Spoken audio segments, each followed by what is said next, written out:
Martín Lutero es un agustino, es un fraile agustino que tiene un problema vital, un problema personal ante la manera de vivir, los votos monásticos, los votos que él había realizado, porque se siente incapaz de sobrellevar la concupiscencia, de combatirla. Y lo que es una cuestión personal, un problema personal de él, lo eleva a categoría general. Ese sería un resumen para empezar, pero antes decir que es un monje o fraile sajón, que nace precisamente en una coyuntura histórica compleja, que va a favorecer la gran rapidez con la que se difundió la herejía luterana. Estamos hablando de finales del siglo XV, principios del XVI, y como factores que influyen en esa rápida difusión, yo subrayaría el conciliarismo, que nace ya a finales de la Edad Media, que es la teoría por la que el concilio está sobre el Papa, algo que tiene su origen en el cisma de Occidente, y en los concilios que se celebraron en aquella ocasión para poner fin al mismo. Y eso queda ahí. Había temor en Roma a que se produjera un nuevo brote de conciliarismo. Y eso es lo que hizo también que se retrasara la convocatoria del de Trento, que hizo un bien enorme a la cristiandad católica, a la claridad de ideas del mundo cristiano, en definitiva, pero que se temía, como digo, que acabara, pues a lo mejor como el de Basilea, un concilio conciliarista. Hay más cosas. Hay un fuerte nacionalismo alemán antirromano, hay un gran rechazo a todo lo que viene de Roma. También eso lo podríamos llevar su origen a la Edad Media, a la lucha entre el imperio y el papado, que tuvo su escenario principal en Italia, pero también en el imperio. Pero por encima de todo están las ambiciones de los príncipes electores del imperio. El poco poder de la soberanía, la poca soberanía que efectivamente podía ejercer el emperador, en ese momento Maximiliano y luego ya su nieto, Carlos V, un poder muy discutido por los príncipes electores que aspiraban a constituirse en soberanos, o al menos a alcanzar una soberanía o una autonomía muchísimo mayor que la que ya tenían, siendo así que esta era grande. En ese sentido, yo siempre explico que el imperio alemán, el Sacro Imperio Romano-Germánico, falla gravemente y no consigue convertirse en un Estado moderno. Mientras los demás estados europeos, cuyo referente es España, la España de los Reyes Católicos, avanzan hacia un modelo de Estado completamente nuevo, que es el que llamamos moderno, en cambio el imperio alemán retrocede y se consolida como un conjunto de estados mucho más de corte medieval, feudal. Eso estaba ahí. Y el atacar la autoridad del Papa conllevaba atacar la del emperador. Eran los dos pilares de la cristiandad, habían sido los dos pilares de la cristiandad, en lo espiritual el papado, en lo temporal el imperio. Así había sido la estructura de poder en Europa. Naturalmente los príncipes electores van a seguir las banderas de Lutero en buena medida, porque con ello conseguían un poder mucho mayor. Es más, el propio Lutero les insta a que asuman la soberanía o la jefatura de sus iglesias en los territorios que gobiernan. De manera que estos príncipes van a quedar constituidos en otros tantos pequeños califas, jefes políticos, militares y desde luego religiosos, sin contar con la codicia de los mismos que les convertía en propietarios, dando ese paso, de todos los bienes eclesiásticos, como hará Enrique VIII muy poco después en Inglaterra, cuando allí se abra el cisma anglicano, también siguiendo un modelo luterano en ese sentido, en el de la acaparación de todos los poderes y la jefatura de la Iglesia como uno de los principales. Todo esto está en el ambiente que rodea el nacimiento de la ruptura, porque hablamos de reforma, pero es más una ruptura. Y aquí ha habido una conquista del lenguaje por parte de los partidarios de Lutero, desde el principio, llamar reforma a lo que no fue una reforma. La reforma tiene una connotación positiva, que podría ser arreglar, reformar para consolidar, en definitiva mejorar. Muchas veces nos suena reforma a mejora, y no fue una reforma, fue una ruptura en toda regla y fue una página negra de la historia de Europa porque dividió a la cristiandad, la debilitó frente a los enemigos externos y también frente a los internos. Hay algo en la reforma luterana que tiene en su esencia la rebelión diabólica, el pecado de Lucifer, la soberbia. Y en base a esa soberbia, que luego iremos analizando cómo se manifestó en niveles diferentes, la cristiandad queda rota. Esto es un hecho que se vio enseguida porque se propagó con enorme rapidez, pero que no va a ir haciendo nada más que consolidarse como ruptura hasta la historia contemporánea europea. También la apologética luterana se agarra siempre a lo mismo. Todo vino a causa de las indulgencias, que él critica y efectivamente condena las indulgencias, la venta de indulgencias, que en ese momento sobre todo corría a cargo de los dominicos. El Papa equivocadamente llegó a decir esto es una disputa entre frailes, y claro, siempre hablan de eso, de la condena de las indulgencias o de la venta de indulgencias, que no es más que una parte de las tesis de Lutero. Pero antes de ellas, que al fin y al cabo serían algo anecdótico que se podría haber superado con facilidad, esto es ahora en la víspera de Todos los Santos, pero sin embargo ya en septiembre de ese mismo año, 1517, había publicado en Wittenberg 97 tesis contra la teología escolástica, y de eso se habla mucho menos. O sea que previo al asunto de las indulgencias, que es lo que siempre se esgrime, hay una condena de la teología católica en sus tesis fundamentales, y eso es de lo que generalmente no se habla, como si la ruptura hubiera tenido su origen en algo tan anecdótico como es simplemente las indulgencias, y se presenta a Lutero como un joven fraile puro de intenciones que se escandaliza ante la corrupción de la Iglesia. Vamos a ver primeramente qué es lo que condenó. Y claro, también habría que distinguir entre lo que él sostiene y lo que luego sus seguidores van a defender, que es muy parecido, pero es una radicalización de las tesis de Lutero. Esto va increciendo y yo creo que podríamos poner el origen en esa experiencia personal que yo comentaba antes, su incapacidad de luchar contra la concupiscencia. Es cuando elabora, después de lo que llaman la revelación de la torre, la teología de la consolación. Según esa teoría, que claro, parte de una visión del hombre que no es cristiana, una visión del hombre terriblemente negativa, seríamos solamente corrupción. Un ser tan corrompido por el pecado original que ya es incapaz de obrar el bien. Dios, teniendo eso en cuenta, no nos justificaría nada más que por la fe. Esa es la teoría fundamental. De ahí parte todo lo demás. La fe justifica al hombre, sin obras, habría que decir. Él se agarra a un versículo de San Pablo, el justo vive de la fe, y cree entender o quiere entender en ese versículo que ahí está la salvación. Nada más que la fe te salva. Sola fide. Y no es así, porque claro, lo que no quiere mirar es la carta de Santiago. Donde dice que igual que el Espíritu vivifica el cuerpo, las obras vivifican la fe, y que la fe sin obras es una fe muerta. La carta de Santiago no existe. Claro, eso va a tener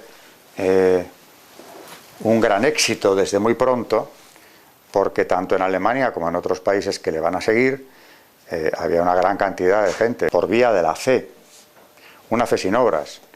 Quieren salvarse, les preocupa su salvación, pero en cambio encuentran en esto una fórmula mucho más cómoda, en la fe sin obras.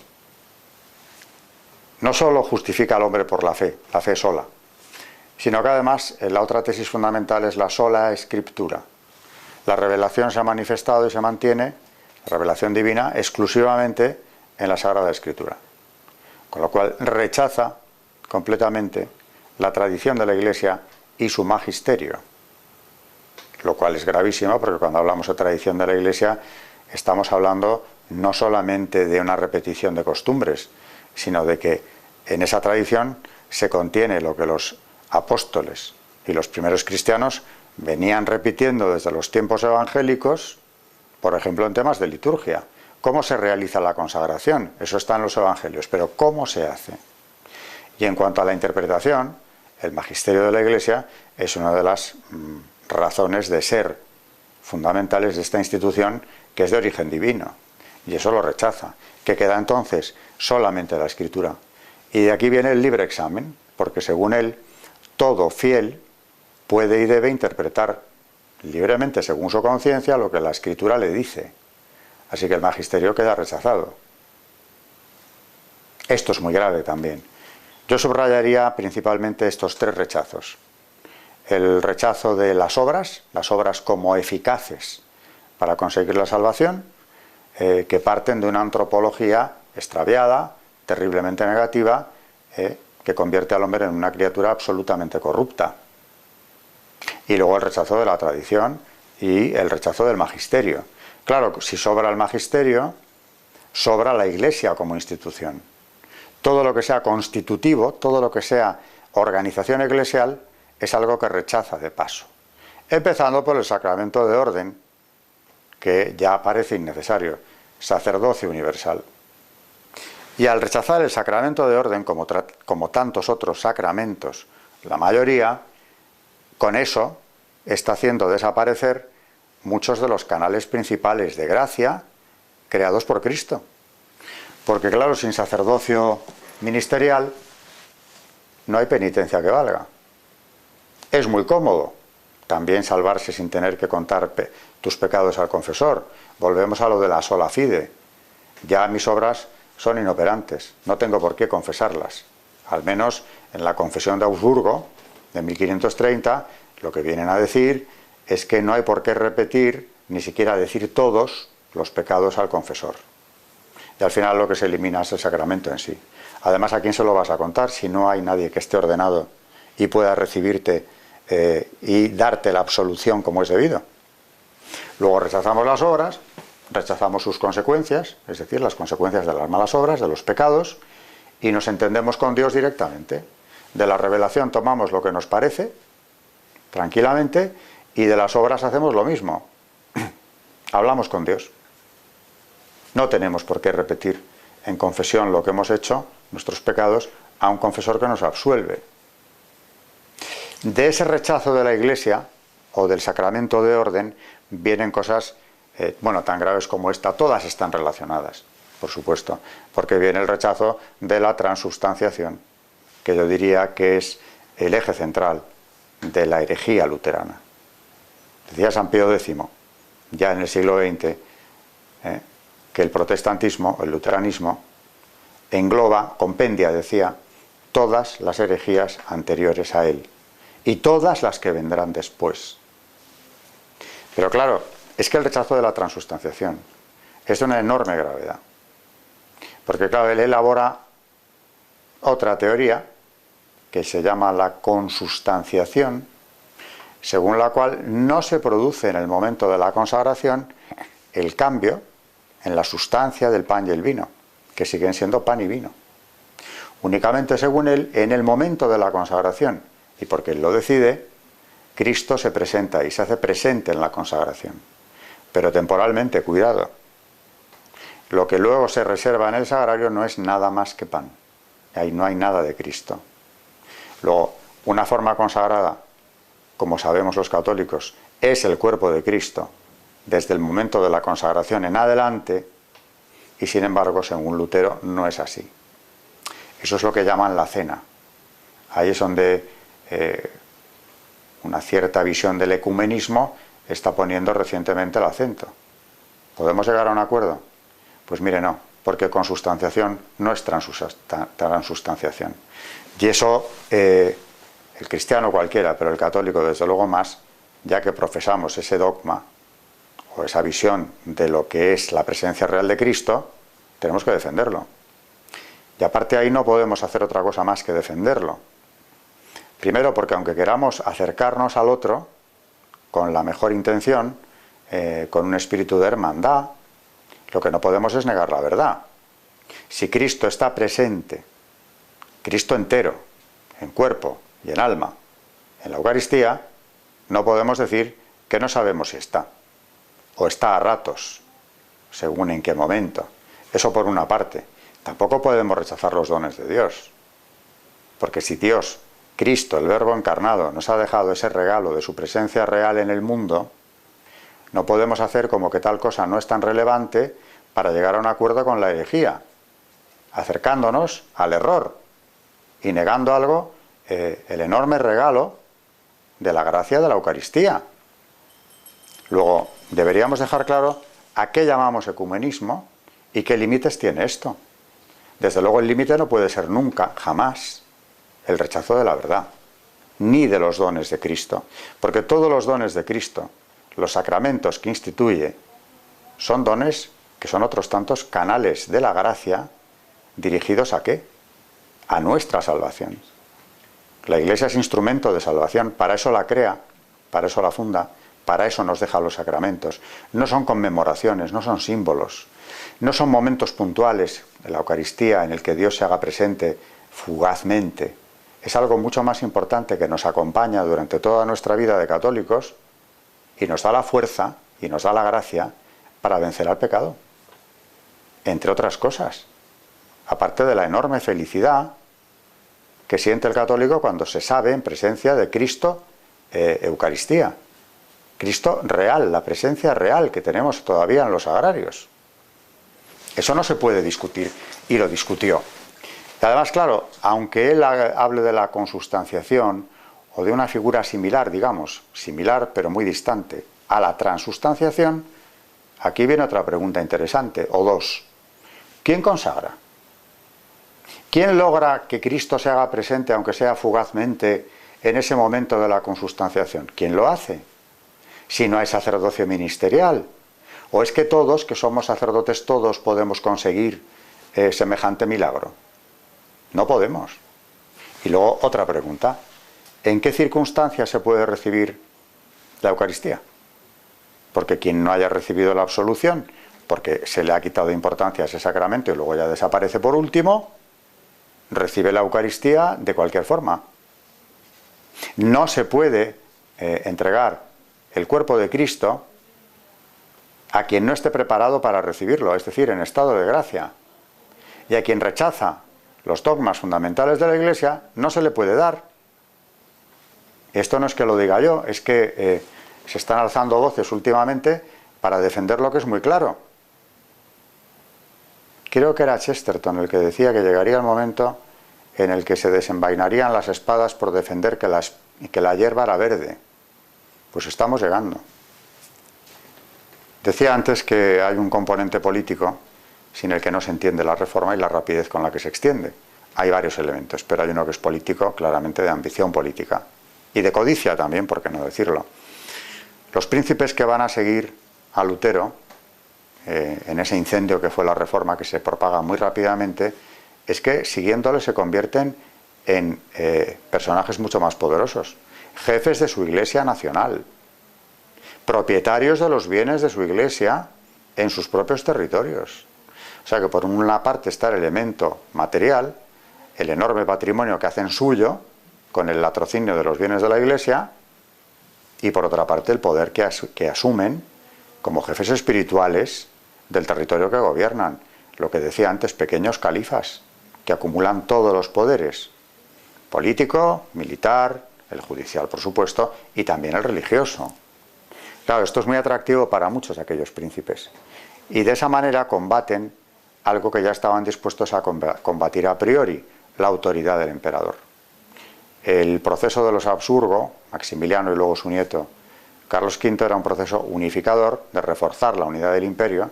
Para eso habían creado ya los llamados círculos imperiales, para ir creando regiones políticas, digamos, para ir hacia un mayor centralismo dentro del imperio, eliminando los residuos medievales que no consiguieron eliminar, cuando en la Dieta de Worms, Carlos V, con sus 21 años de edad y recién proclamado emperador, se presenta o recibe a Lutero en la Dieta. Y en ese día de abril de 1521 comprende con claridad que no hay marcha atrás, porque Lutero, acompañado de teólogos que le siguen, lo dice abiertamente: ni quiero ni puedo retractarme. Y esa misma noche redacta Carlos V un documento admirable en el que al día siguiente se da a conocer a la Dieta. Dice que dedicaría toda su vida, sus amigos, su sangre y hasta su alma a defender la integridad del dogma católico que profesaron sus abuelos, los reyes católicos de España, los emperadores de Alemania. Es una declaración inequívoca de que asume la defensa del dogma católico con todas sus consecuencias y con todas sus vinculaciones. Y eso va a ser ya, a partir de entonces, la historia de su reinado. Un reinado insuperablemente difícil, porque no solamente está el enemigo exterior, el imperio alemán defendía las fronteras del Islam, o sea, las fronteras orientales del avance del Islam, en tiempos de máxima agresividad por parte de los musulmanes, Solimán el Magnífico, que llega a sitiar Viena, tiene que defender también sus dominios del ataque francés, y lo que es peor, dentro del imperio, defender, como ya había prometido en Worms, la integridad del dogma católico. Se llega a constituir una liga de príncipes protestantes en contra de él, Liga de Esmalcalda, a la que derrota, parecía que definitivamente, en la famosa batalla de Milberg, que tenemos representado aquí en el Prado, en ese magnífico cuadro de Tiziano, el emperador a caballo, con lanza en ristre, combatiendo a los protestantes en Milberg. Parecían derrotados. Destituye, lógicamente, al elector de Sajonia, príncipe elector Federico, que había protegido a Lutero siempre, que lo esconde, que lo oculta, que lo protege en sus fortalezas, y le entrega ese ducado a su primo Mauricio, supuestamente fiel al emperador y católico, que le traiciona muy pocos años después.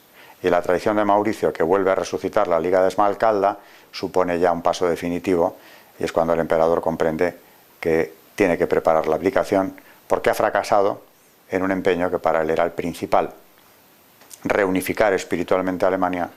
Venía pidiendo el concilio hacía mucho tiempo, y, por supuesto, establecer o restablecer el dogma allí. Y por eso 3 años más tarde abdica, verdaderamente agotado en todos los sentidos, en Bruselas, donde había comenzado su vida política, su ascenso hacia el imperio. Y entonces ya, eso sí, estaba en marcha el Concilio de Trento, que es un enorme beneficio para la cristiandad católica y se debe en buena parte, casi decisivamente, al impulso del emperador. El último gran emperador cristiano de Europa. Los papas, como dije antes, habían diferido la convocatoria del concilio por temores, varios temores. Uno era el que la convocatoria de un concilio supusiera ya la consolidación de la ruptura. Es decir, que si no acudían los protestantes a dicho concilio, quedaba ya como consumada y visible la ruptura entre las dos facciones de la cristiandad. Por otra parte, también se temía un brote de conciliarismo, que se le podía objetar al Papa de convocarse él mismo. Y por fin, años más tarde, ya Paulo III escucha las peticiones constantes del emperador y convoca el Concilio de Trento. Lo convoca en Trento porque está en Italia, que no en Roma. A Roma se consideraba hasta incluso utópico que acudiesen los protestantes. He dicho antes que había una reacción de nacionalismo alemán visceralmente antirromano. Y en cambio Trento pues está en Italia, pero es ciudad imperial. Luego podían acudir allí sin mayores objeciones, es decir, sin bajar la cabeza.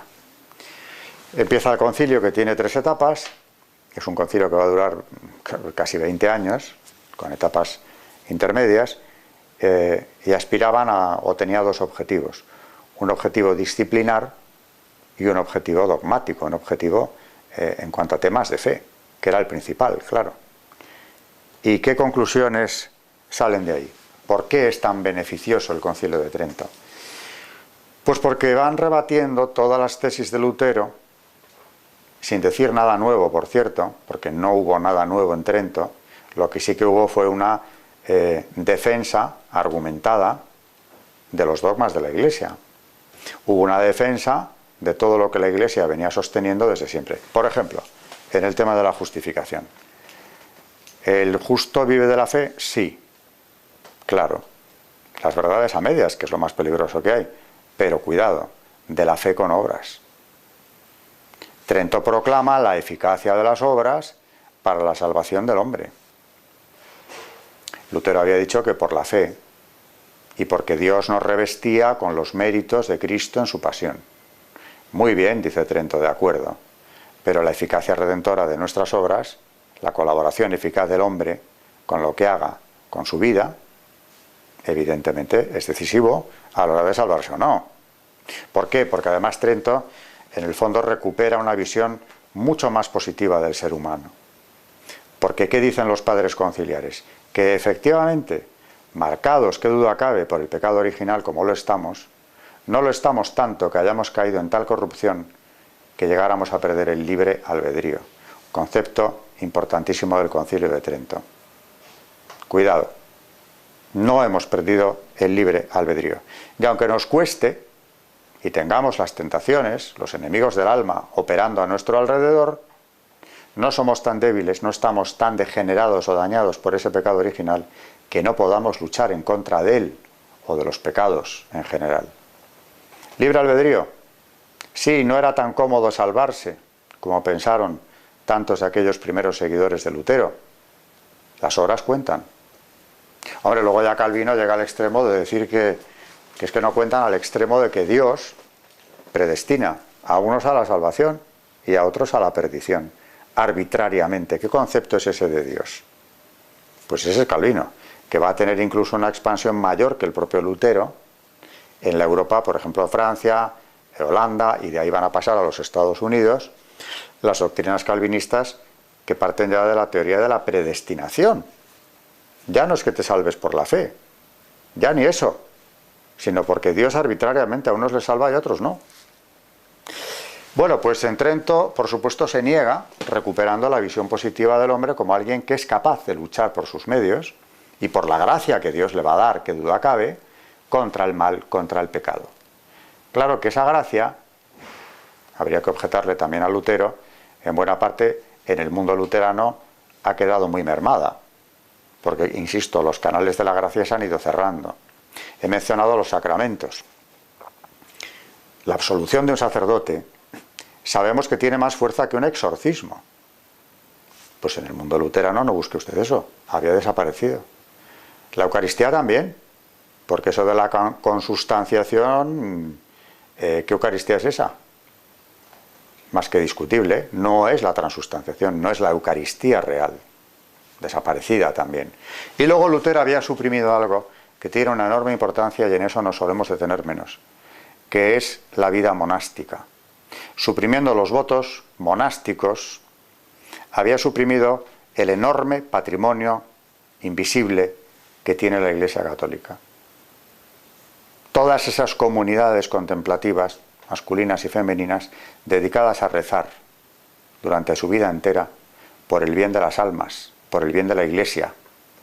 Eso también está suprimido. ¿Cómo no notar el vacío de esa oración, cuyos frutos no son visibles, pero son reales y eficaces? Desaparecidos todos en el mundo luterano. También. ¿Qué más dice Trento? Bueno, naturalmente recupera, reelabora, refuerza los rasgos propios de cada uno de los 7 sacramentos. Lutero ha dejado 2, el bautismo y la Eucaristía, y la Eucaristía, yo siempre digo, de aquella manera que a mí se me escapa, sin sacerdocio ministerial, porque no hay sacramento de orden, y sin absolución ni penitencia. ¿Qué Eucaristía es esa? ¿Por qué la llama sacramento? ¿Por qué la siguen llamando sacramento los que todavía defienden que lo es? Y por último, la sola escritura.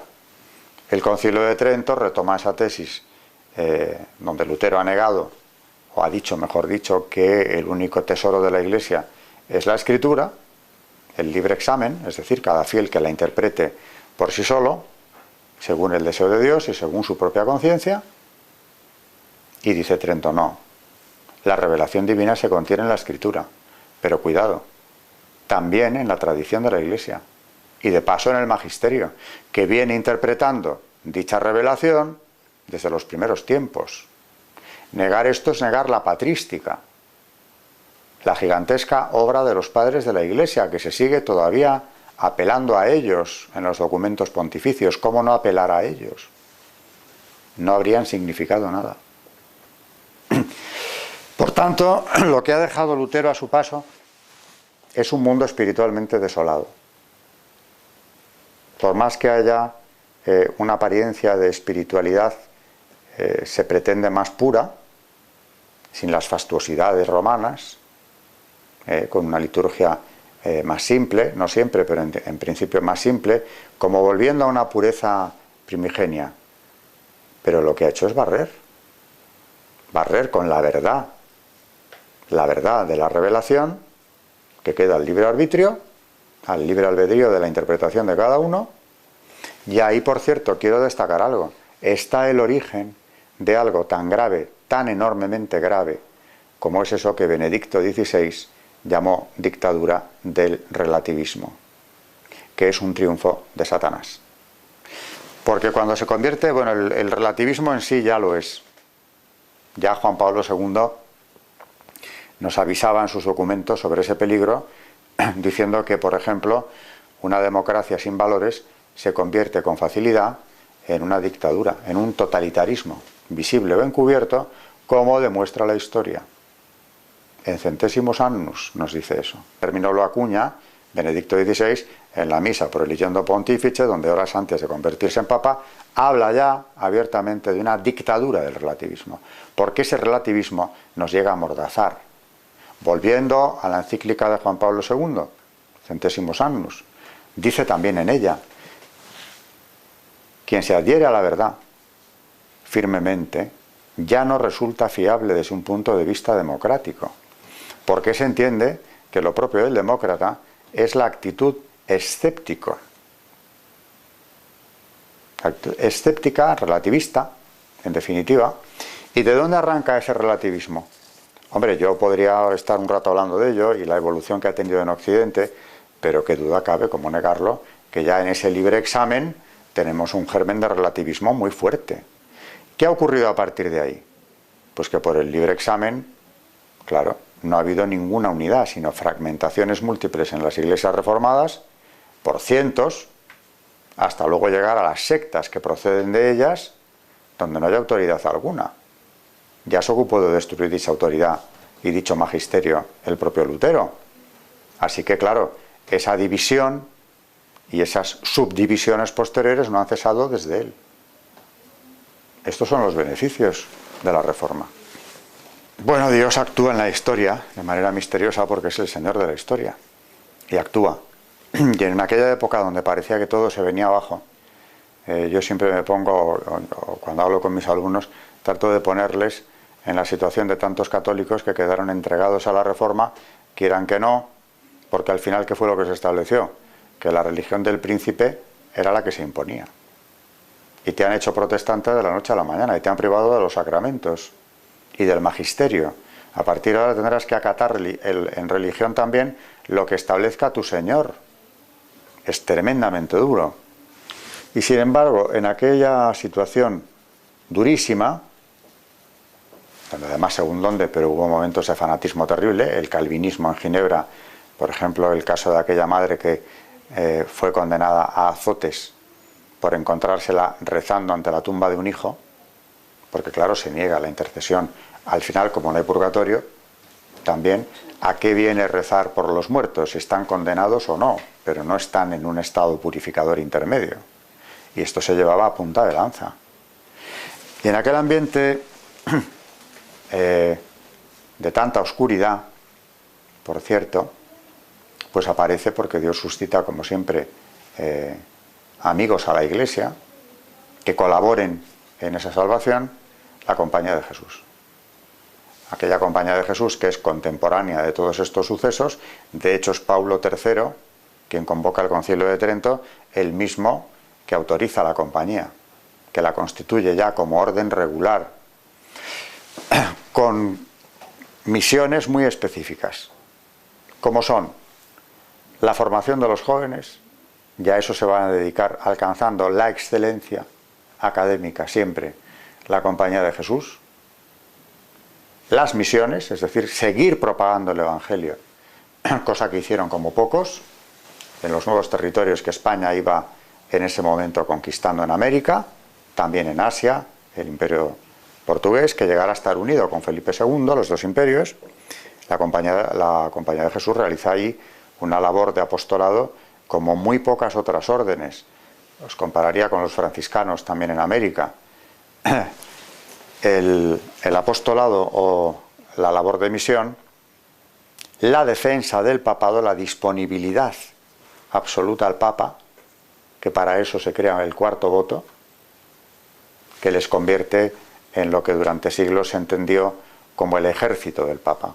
La labor de aquellos jesuitas durante siglos es verdaderamente admirable y viene a contrarrestar todos los efectos negativos de la reforma, de la mal llamada reforma.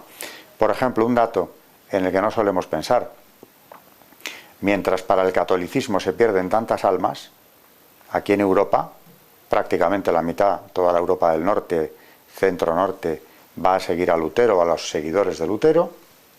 Mientras tanto, por obra de la misión española, de la misión de apostolado en España, y muy concretamente de los jesuitas en el Nuevo Mundo, se ganan territorios infinitamente mayores que los que se estaban perdiendo en Europa. Y millones de almas, con eso, que no conocían a Cristo. De modo que lo que se pierde con la caída de Constantinopla en manos del Islam, a mediados del siglo XV, y en el siglo siguiente con la Reforma, se gana en América y se gana también en Asia, pero muy especialmente en América, que va a ser un continente católico en su mayor parte, los territorios españoles, es decir, desde el sur de lo que hoy son los Estados Unidos hasta la Patagonia, todo eso es un mundo católico, un enorme territorio católico, en buena parte gracias a la Compañía de Jesús. Lutero, que indudablemente manifiesta una tierna piedad filial hacia Jesucristo en muchos momentos, en cambio en otros se deja llevar por algo que no tiene nada de cristiano, que es un odio visceral a la Iglesia y al papado, y a la persona del Papa, muy concretamente, llegando a una zafiedad verdaderamente escandalosa en los insultos contra el sumo pontífice. Eso no es de Dios. Y en cuanto a la aportación de Lutero a la cristiandad, pues fíjese, pensándolo bien, lo que aporta, diríamos que de rebote, de rechazo, ¿no? Es un concilio admirable como es el de Trento, que viene a clarificar muchas cuestiones que era conveniente hacer esa clarificación antes incluso de que Lutero hubiera publicado sus tesis.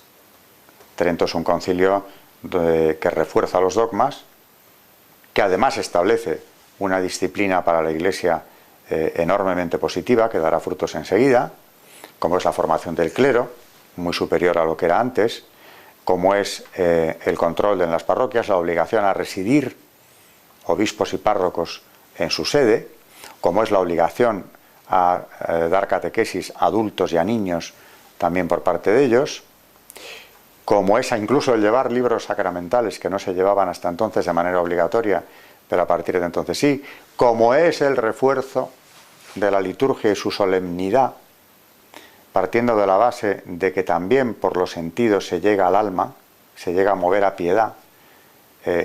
Trento no deja nada al azar. Por eso el arte de la contrarreforma, porque lo que viene de Trento es la llamada contrarreforma, la reacción contra la reforma, que por cierto sigue siendo una palabra mal utilizada, porque la contra es como que vienes a deshacer lo bien hecho, la reforma, ¿no? Es una reforma católica, pero es una reforma que la refuerza, y hay que ver los frutos de santidad que se producen inmediatamente. Por ejemplo, un San Carlos Borromeo, un San Felipe Neri, los mismos jesuitas que van a tener ya en el concilio parte muy importante, y ya que hablábamos antes de jesuitas, van a estar en el punto de mira del protestantismo, porque olvidaba comentarlo, pero hablando de apostolado o de evangelizar, los jesuitas llevaron a cabo una labor heroica, como fue seguir evangelizando el mundo protestante, es decir, con riesgo de sus vidas, que tenían la pena de muerte agravada, se les evisceraba antes de ahorcarles, sacerdotes de origen inglés, formados en el continente, claro, porque allí no podían, volvían después a su patria de origen para seguir administrando los sacramentos y predicando el Evangelio a las gentes de Inglaterra. ¿Cuántos murieron por ese procedimiento? ¿Cuántos se arriesgaron? Muchos de ellos formados en España, por cierto, por ejemplo Valladolid, y volvían allí para eso. Esa es una labor de los jesuitas. Por eso fueron lo más odiado dentro del protestantismo. Y las sectas protestantes, como son los Rosacruz y la masonería después, han aborrecido a la Compañía de Jesús con especialísima predilección. Los Rosacruz ya decían que los enemigos a batir eran la Casa de Austria, el Papado y la Compañía de Jesús. Claro, en el 18 lo mismo. ¿Qué hace la masonería cuando tiene ocasión? Disolver la compañía. Primero con mentiras y calumnias, ir expulsándolos de las coronas católicas, en una operación impresionante que empieza en Portugal, pero pasa a Francia, finalmente nada menos que España. Nápoles, los expulsan y luego los disuelven. Victoria fabulosa de los herederos de aquel protestantismo, porque dentro del protestantismo hay que destacar que también bien pronto nacerán sectas que con el mismo odio que profesaba Lutero a la Iglesia se van a dedicar a intentar destruirla desde su origen. Ya los Rosacruz, que tuvieron mucho menos éxito y fueron poderosos de manera mucho más fugaz, y por supuesto la masonería hasta nuestros días. Por más que ahora se vistan de otra cosa y estemos conmemorando junto con el de Lutero el nacimiento de la masonería, como si fueran algo distinto a lo que son. Muere en odio puro, muere maldiciendo al Papa, o sea que alguien que muere envuelto en ese odio, por supuesto no tiene una muerte cristiana, que menos que perdonar a todo el mundo en el último momento y reconciliarte con Dios. No se reconcilia con nadie. Quiero decir, no busca precisamente dejar un ambiente de paz constructivo detrás de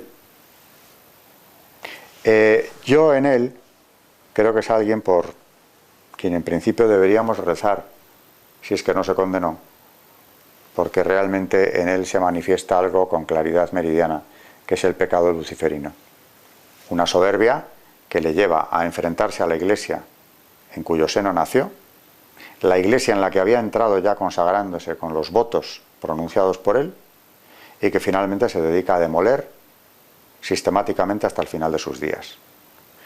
Esa rebelión contra el magisterio, esa rebelión contra los sacramentos, contra la enseñanza de la Iglesia, en realidad contra la revelación interpretada por la propia Iglesia, ese ponerse por encima del vicario de Cristo, eso es un pecado de soberbia verdaderamente grave.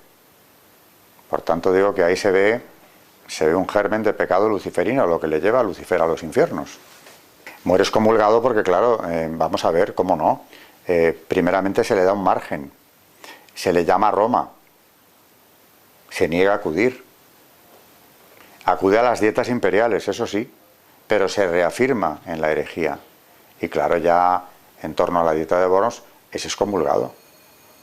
Muere excomulgado, sin haber hecho ningún ademán por resolver el asunto. Es más, es un ir a más en esa oposición a la Iglesia, no va a dar un paso hacia atrás nunca, no busca la reconciliación de ninguna de las maneras.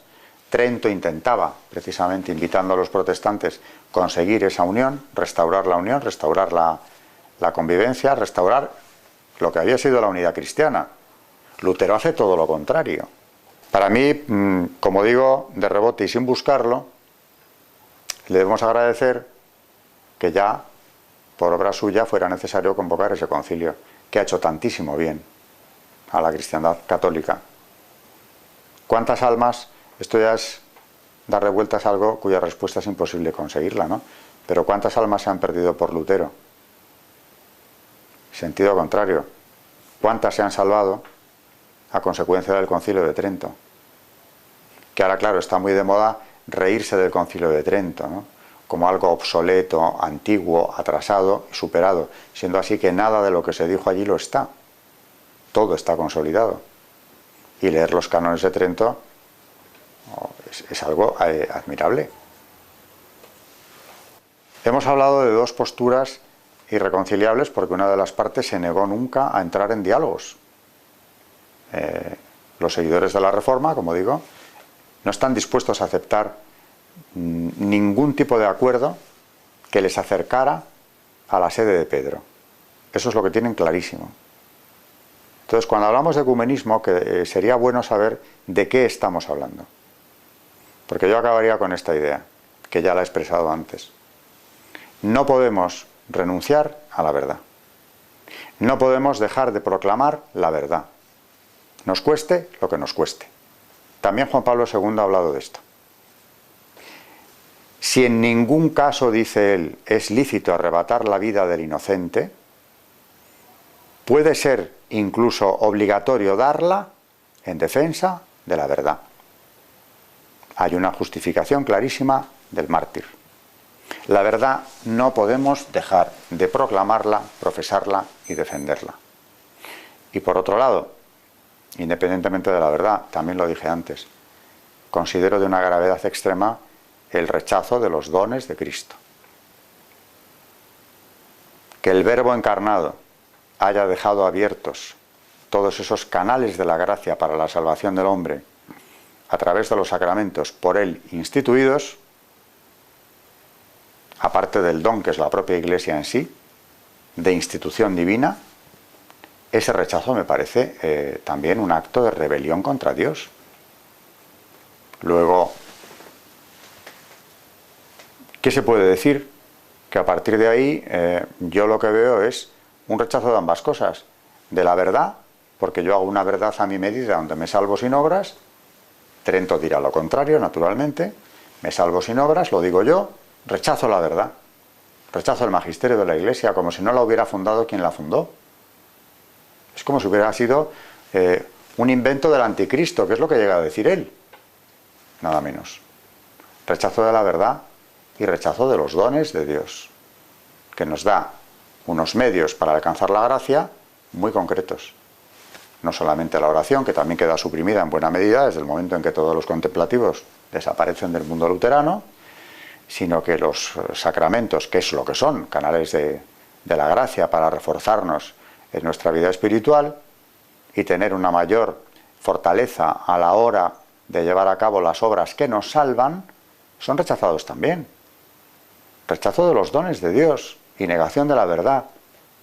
Entonces, creo que es ahí donde están los límites del ecumenismo. Y además hay algo también, para terminar ya definitivamente. La Iglesia lo que tiene es un depósito sagrado, con el que no puede negociar. ¿O es que vamos a entregar sacramentos a cambio de aceptación por parte de las iglesias reformadas? ¿Podríamos hacer eso? ¿Se podría siquiera plantear? Porque ahora está habiendo mucho desconcierto con este asunto. ¿Cuál es el verdadero ecumenismo? ¿Y cuáles son sus límites? Ese es el interrogante que dejaría en el aire.